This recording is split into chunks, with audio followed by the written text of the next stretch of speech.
Hello my dear student, कैसे हैं आप सभी अच्छे होंगे। आई होप मैं आशा करता हूँ सभी लोग तैयारी कर रहे होते। जैसा कि आप लोग जानते हैं CHSL और MTS को जो हम लोग एक सीरीज़ चालू किए थे, उस सीरीज़ को हम लोग लगभग अब समाप्ति के कगार पे आ चुके हैं। 10 सेट की हम बात किए थे, जिसमें से आपका आज 5वां सेट है। 5 सेट और बचेगा, जो कि 9 तारीख से पहले मैं समाप्त कर दूँगा। ठीक है, तो आप पेशेंस बना के इसको देखिएगा और अपने दोस्तों के पास ज़रूर शेयर करिएगा। ठीक, अगर जो वीडियो अच्छी लगे तो लाइक ज़रूर करिए, क्योंकि मैं 8 मिनट में आपको 25 क्वेश्चन दे रहा हूँ। ठीक, और जो और कहीं जाते हैं तो आपको 1 घंटे लेके मात्र वही 25 क्वेश्चन दिया जाता है, जो आपको समझ में भी नहीं आता है। अब मैं यहाँ पे वन लाइनर के रूप में दूंगा। ठीक है, तो आप इसको ज़रूर देखिएगा वीडियो को। आइए देखते हैं, स्टार्ट करते हैं बिना किसी देरी के। सबसे पहले क्या कह रहा है,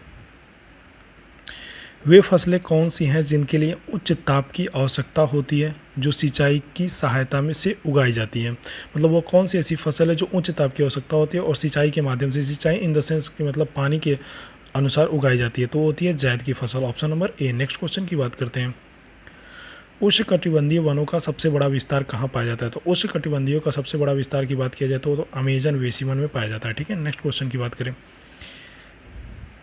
मृदा की संरद्धता के कारण यह होता है। मतलब क्या होता है मृदा के संरद्धता के कारण, क्या होता है। तो मृदा की संरद्धता के कारण आपका होता है उत्तम अपवाह। ठीक है, नेक्स्ट क्वेश्चन की बात करें,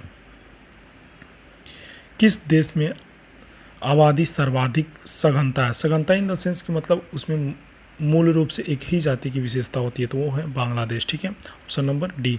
और सबसे ज़्यादा की बात की, यहाँ बच्चे गलत करके आते हैं, लेकिन सबसे ज़्यादा की बात किया जाएगा और जो विश्व में जनसंख्या, तो चाइना आएगा। ठीक, फर्स्ट नंबर पे, दूसरे नंबर पे भारत।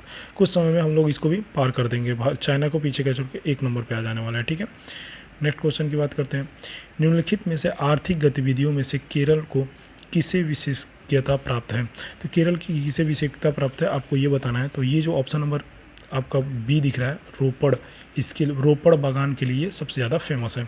और आप लोग ये जानिए कि ये आपके सारे SSC CHSL MTS CGL के मिक्स क्वेश्चन है। ठीक है, जहाँ से हमने एक प्रैक्टिस सेट की वजह से लिया है। ठीक है, नेक्स्ट क्वेश्चन की बात करते हैं, पादप उत्तकों के पात्रे संवर्धन होने वाली आनुवांशिक भिन्नता क्या कहलाती है। जो पादप उत्तक होते हैं, पात्रे जो संवर्धन होने के कारण आनुवांशिक मतलब उत्पन्न जो होते हैं, तो वो क्या कहलाते हैं। तो उनको हम लोग कहते हैं कायक्लोनी भिन्नता। Option number B. ठीक है, नेक्स्ट क्वेश्चन की बात करें, ऑक्सीजन क्या है। सबसे ज़्यादा ये पूछे जाने वाला प्रश्न है, क्योंकि हर एक एग्जामों में आपको ये देखने को मिल जाता है। तो ऑक्सीजन क्या है, ऑक्सीजन एक वृद्धि नियंत्रक मतलब एक है। ठीक, उसको वृद्धि नियंत्रक बोलते हैं। मनुष्य में क्या अन्य है। मनुष्य में क्या अन्य है आपको ये बताना है। तो मनुष्य जो है वो, उसमें आपको उच्चतम वाक उच्चारण का सभ्यता दिखाई देता है। ठीक है, नेक्स्ट क्वेश्चन की बात करें, किसकी मौजूदगी का पता लगाने के लिए एलिसा परीक्षण किया जाता है। एलिसा परीक्षण जो होता है वो किसके लिए किया जाता है। विटामिन के लिए, कार्बोज के लिए, वसा के लिए, एंजाइम के लिए। तो आप यहाँ पे देख सकते हैं ऑप्शन नंबर डी जो दिख रहा है, एंजाइम, इसके लिए आपको प्रयोग किया जाता है। ठीक है, नेक्स्ट क्वेश्चन की बात करें, धीरे धीरे देखिए हम लोग 10 क्वेश्चन पे आ गए। निम्नलिखित में से कौन सा चरण क्रैब के चक्र के सही चरण है।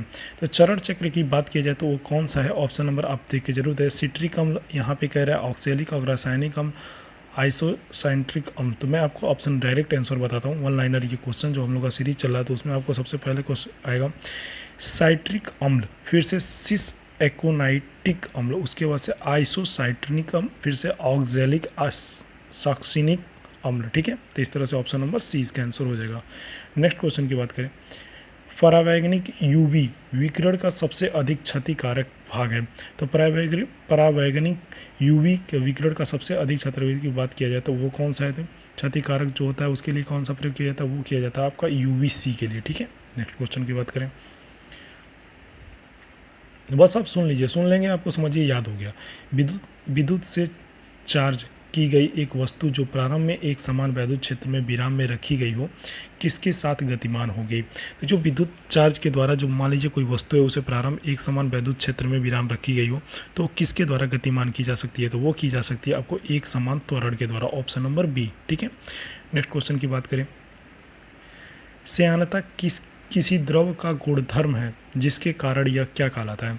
तो जिसके कारण इसके गुणधर्म जो होते हैं वो कहलाते हैं आपके दो विभिन्न परतों के बीच आपेक्षिक गति की विपरीत करता है। ठीक है, option number B. Next question की बात करें, इलेक्ट्रॉन वोल्ट किसकी यूनिट है? इलेक्ट्रॉन वोल्ट किसकी यूनिट है? ये तो आपको हमको लगता है कि आपको 9th के बाद इसको रट लेना चाहिए, क्योंकि ये हर एक एग्जामों में साइंस के रूप में इसको पूछा जाता है, ठीक है।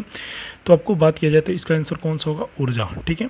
इलेक्ट्रॉन वोल्ट की किसकी यूनिट है? तो ऊर्जा की यूनिट है। नेक्स्ट क्वेश्चन की बात करें, पावर के लिए बीमीय सूत्र क्या होता है? कुछ साइंस के क्वेश्चन लगातार मैंने रख लिया है। पावर के लिए बीमीय सूत्र क्या होता है? पावर के लिए बीमीय सूत्र की बात किया जाए दोस्तों, यहाँ पे क्या होता है? तो वो होता है आपका ml² T पे -2, ठीक है। नेक्स्ट क्वेश्चन की बात करें, डाटा व्यवस्था के अंतर्गत, यहाँ पे दे रहा है क्वेश्चन, डाटा व्यवस्था के अंतर्गत और डाटाबेस के अंतर्गत संबंधों का वर्णन करता है। तो वो क्या करता है? Metadata, controller, data dictionary, schema. तो आपको बात करना आपका आंसर हो जाएगा कौन? स्कीमा जो होता है डाटा की व्यवस्था को और डाटाबेस के अंतर्गत संबंधों का वर्णन करता है, ठीक है। नेक्स्ट क्वेश्चन की बात करें, 17 नंबर क्वेश्चन पर धीरे धीरे हम लोग समाप्ति पढ़ रहे हैं। वेब पर के प्रलेख दस्तावेज कहलाते हैं। वेब पे जो होते हैं प्रलेख दस्तावेज, उनको हम लोग क्या कहते हैं कंप्यूटर की भाषा में? तो आप यहाँ पे इसको क्वेश्चन का आंसर करेंगे वेब पेज, ठीक है, जिसको हम पेजेस भी कहते हैं। आप ये ध्यान दीजिए कि आने वाले समय में आपको कंप्यूटर के बहुत से क्वेश्चन देखने को मिलेंगे, क्योंकि आप देख रहे हैं सीजीएल मेंस में भी क्वालिफाइंग क्वेश्चन रख दिया है, ठीक है। तो इस तरह के क्वेश्चन आपको पढ़ना ही पड़ेगा। नेक्स्ट क्वेश्चन की बात किया जाए, यहाँ पे कह रहा है हैबर की प्रक्रिया किसके विनिर्माण के लिए एक विधि है? तो हैबर की जो प्रक्रिया है किसके विनिर्माण के लिए एक विधि है, उसको हमको बताना है। तो ये हमको लगता है कक्षा 10 में था हम लोगों के, ठीक है। तो ये है अमोनिया के लिए किया जाता है, NH3 जिसको आप बोलते हैं, ठीक है। नेक्स्ट क्वेश्चन की बात करें, ग्लूकोज और फ्रक्टोज जो शर्करा बनाते हैं उसको हम लोग क्या बोलते हैं? तो ग्लूकोज और फ्रक्टोज जो बुलाते हैं उनको हम लोग कहते हैं आइसोमर समवायी, ठीक है, आइसोमर, और उसको समवायी भी बोल देते हैं। ऑप्शन नंबर 20 का होगा। नेक्स्ट क्वेश्चन की बात करें, टोर। टोर देखिए, टोर एक ऐसा चीज़ है कि बच्चे आता है तो कंफ्यूज हो जाते हैं।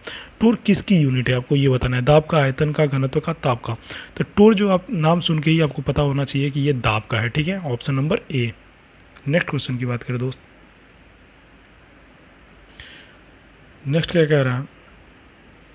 नेक्स्ट यहाँ पे आपका कह रहा है कॉर्ड फ्लेक्स बल्बों का तार किसका बना होता है? कॉर्ड फ्लेक्स जो बल्ब होते हैं उनके लिए वो कौन से तार बना जो ज़्यादा फ्लेक्सिबल होते हैं, मतलब ज़्यादा उजाला करते हैं ना, भग जो जलता है।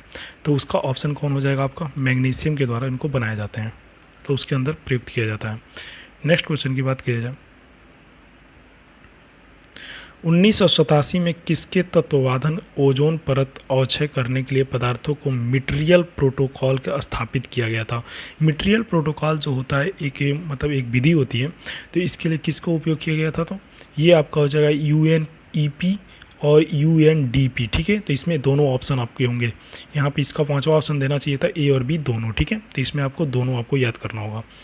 नेक्स्ट क्वेश्चन की बात करें, 123 नंबर क्वेश्चन क्या कह रहा है, एक मृदीय चर्म व्यवस्था समुदाय मुख्य रूप से किसके कारण विकसित होता है?